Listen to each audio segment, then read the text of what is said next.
Hi, welcome to Leaders Want to Know, a leadership development podcast. I'm Monica Mohr, educational specialist with leadership development, and I'm joined by my colleague. Hi, I'm Karen Najjum. I'm also an educational specialist in the Office of Leadership Development. And today we have a special guest with us, Lisa Alexander. She is an OER investigator. Can you share a little bit about your background? Because I know, although you're an OER investigator for FCPS, you have a wealth of knowledge within CPS system as well. So can you just talk a little bit about that for a minute? Yeah. So I became a CPS investigator in 2005, and I worked with CPS. My caseloads were typically child sex abuse and child fatalities and significant physical abuse. And then in 2017, I was asked if I'd like to come over to the school system, which I jumped at a chance. And I've been with FCPS since 2017, and I will be retiring in the next couple days, actually. Oh. So I'm glad to be here. Well, I know we are sorry to see you go. I know I have enjoyed working with you. You've been easy to work with, I'll say. But being a school leader, you're always on the front lines, and with this work, there is the trainings that we do, the CPS mandated trainings, but I know that there is so much more. Can you share a little bit about some of the stories and the experiences, maybe including some of the important tips for school leaders? Sure. So I think it'd be easier to talk about how we get our cases. So typically, in my office, we have two other investigators, and the way we get our calls is from principals, typically are the reporters. Principals have heard something from a teacher or another administrator, and then they call us and then they talk to us about what their next steps should be.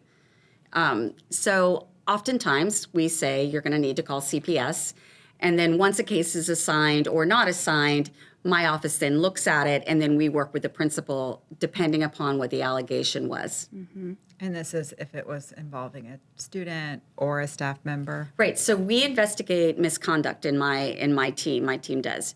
And it's an adult against a student is what we're going to look at. But we also help principals on cases where a child has come to school and made a disclosure that someone in their home has also caused them some kind of injury or potential sexual abuse. Mm-hmm. So we work with principals and staff on how to manage that, and then we kind of walk them through the process of calling CPS and then what the expectations are depending upon what the allegation was. Okay. Can you talk a little bit about maybe what some of the common mistakes our well-intentioned administrators might do that might compromise an investigation? Sure. So our biggest concern and I'm going to talk about sex abuse in this particular case. So if a child makes a disclosure, what we often see is because it's such a huge issue, right, that many, many things can happen. So principals often will then hear that a child's made a disclosure. Typically, a child's going to disclose to their teacher, to the classroom teacher or PE teacher.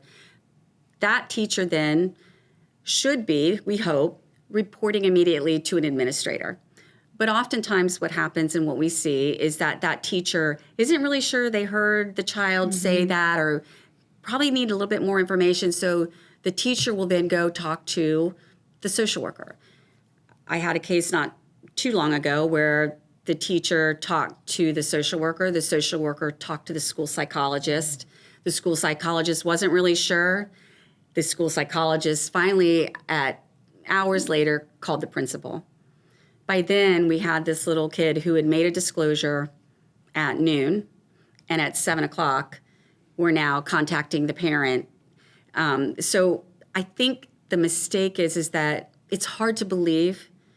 You know, educators come from this place of kindness, and they really want to help, and it's hard to hear that, and they want to believe best intentions of the family. So one of the mistakes that we see is over asking a child a question. And the problem with doing that is it makes a child think, well, maybe I didn't say it right. Now you've asked me this question, maybe I upset you, maybe depending upon your reaction, I should say something differently, and it makes that child have to answer the question multiple times. It also, and I tell principals this, for sex cases, you're inserting yourself into a potential criminal matter, right? All sex cases have the potential to be a criminal investigation. So when you ask a child a question and then the counselor asks the child a question and then the social worker asks the child a question, what we're doing is we're giving defense an opportunity to hear what each time that child was questioned, what they said, and use it against that child for credibility purposes. And that's something that we really don't want to do. So if a child makes a disclosure to a teacher, what we would like to see and what we train is to please take that child and say, this is really important, what you're saying to me, and I want to make sure I understand. And find the administrator or the social worker. Have the conversation with the child. And really, for CPS, it just needs to be just enough to get in, like, who, what, where, and maybe when. And then call. And in Call who? Call CPS. Okay. Thank you. Call CPS, because in Fairfax County, our rules are, and regulation says that it needs to be called in as soon as possible. The law states 24 hours, but for FCPS, we really want it to be as soon as possible. And we have had cases where principals have said, you know what, let's sleep on it. We're going to come back. We'll talk about it tomorrow. That's not okay, because now we have a little kid who's told somebody something going home. Who knows what that child's going to say? And we've just really muddied waters that didn't need to have happened like that. So we really ask that immediate, within the next, let's say, hour. Once you can meet who, what, when, and where, you can make a call. And I also say to principals, if CPS says to you, we need more information, you could say to CPS, okay, so you're directing me to go back and ask more questions. Yes, I am. Okay, and then you can do that, and then you make your call back. But Does CPS have a recorded line? they do. Okay. But they also will be taking notes when you call in. So they have the referral, and they can access the referral again and then see what the questions were that they asked you to ask. So once you are covered, because I know a lot of principals say to me, well, I've been told I'm not supposed to investigate. And that's true. But if CPS is directing you to ask more questions in order to screen better, then you certainly need to do what they're asking you. Thank you. And what about after a report is made? We know that you can't disclose to parents sometimes. Are there any tips on maintaining the opening, welcoming environment with parents while you navigate a typical call, like a case? So we tell principals, and it is a very difficult situation because the principals want to maintain a working relationship with the family, and they have built up trust, typically over years. But what I say to principals is, let's say law enforcement's going to come to the school or Child Protective Services is coming to the school to do an interview. I will ask a principal, direct any and all questions that you will get to CPS or to the detective that's assigned.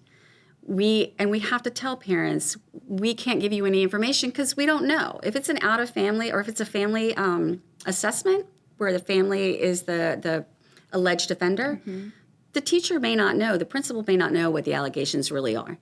And so I just say, you just need to say to the family, I'm very sorry, I can't help you right now. I need you to check back in with the detective or the CPS worker. And they'll always leave a card for you and a way to get in touch with them. And CPS is also required to call the parent within a time frame to say, hey, we were at the school and spoke with your child, so that it's not on the school to have to tell them. And that goes for separated, divorce. So if it's families. it goes for that. Anything that has to do with an investigation and CPS is involved or law enforcement, they're going to be the ones who are going to make contact. To both sets of, okay. That's interesting. I don't know that I knew that part. Yeah, it's not the school's responsibility to inform anything about an investigation when it's a family investigation. If it's an in-school where we've had one of our teachers allegedly offend on a child, then we do want the principal, and we talk to principals through this. Because if it's a sex abuse case, we don't want the principal picking up the phone and saying, hey, one of our employees allegedly touched your child. We want to let law enforcement and CPS who are trained to have that conversation with a parent for something that's hard to hear. But we do want, let's say if a child has said that a teacher has grabbed them and shoved them up against a wall. We're going to call CPS, And then the principal is also going to call and tell the family, today your child made this statement. We take this seriously. We've called CPS, and let them know, because we also don't want to put the responsibility on the child to go home and tell the parent such and such happened today. And then the parent has nobody to call because it's 5 o'clock and everything. So we try to do it. It's an easier transition when they hear from us, the school, that something has happened, potentially by one of our employees. Have you seen some ways that schools have been successful in ensuring students feel safe? If something has happened where a staff member has allegedly done something where it's been reported to CPS? Yes, all the time. The schools are great at that. So what we will ask is if the employee, let's say CPS is assigned this case and it's against an employee, that employee is removed from the school. And they're removed on paid administrative leave. It really does protect the employee. It protects the integrity of the case, and it protects the child. And then through the investigation, whatever that outcome is, sometimes the employee doesn't get to return to school. If they do, then the school principals will work with the family and make changes if needed. Move the child, move the employee. So the school works with the family on ways to ensure that the child feels safe and that the family feels confident in returning their child to the school. Yeah, I bet principals are great at that. They are. They're very good at it. They know how, and they really pay attention to what the family's needs are, and they really do work to accommodate so that everyone feels safe and that the children are able to continue their education.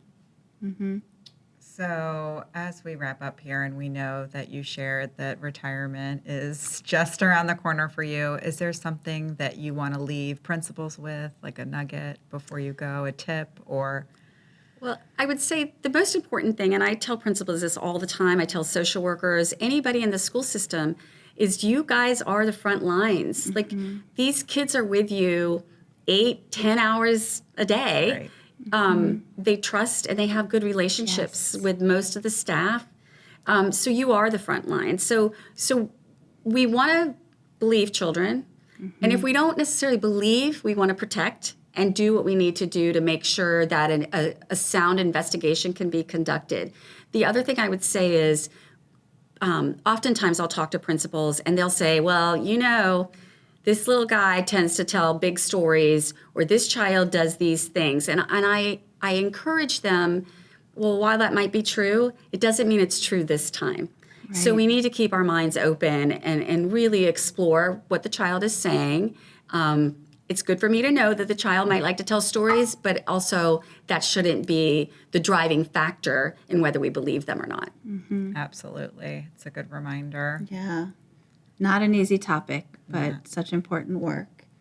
And we're glad that you were here and you could share some I tips appreciate it. on this sensitive subject. And we are thankful for the administrators on the front line. Yes, we are. Yep, they're great. I'm going to miss them. All right. Well, hopefully we'll be in touch. And thank you for being here with us today. Thanks so much. I appreciate it. Thanks, Lisa.